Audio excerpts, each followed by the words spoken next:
Aris, today ang vibe mo parang bida sa action movie na hindi pa tapos ang script. Improve lahat, tapos full energy ka agad.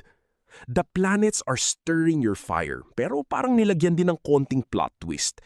Hindi lahat ng gusto mong mangyari, mangyayari agad. At okay lang yun. Sa love life, medyo intense ka. Kung single ka, you might accidentally scare someone. Not because mali ka, kundi because too much ka agad. Ease in. Let them discover you.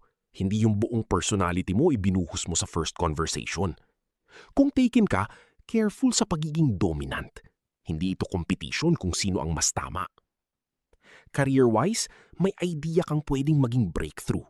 But right now, hilaw pa siya. Think of it as dough, hindi pa tinapay. Kailangan pa ng konting patience at planning. Someone might question you today.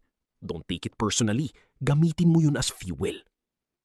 Health, energy mo mataas, pero mabilis din maubos. Parang cellphone na 100% pero naka-brightness max. Bawasan mo konti. Compatibility, Leo and Sagittarius. Same fire, same chaos. Pero sa Cancer, medyo magiging emotional battlefield. Lucky color, scarlet. Lucky number, 3. Final message, hindi lahat ng bilis ay panalo. Minsan ang tunay na strength nasa timing. Kaswerte! Follow and subscribe kung gusto mo pa ng daily forecast.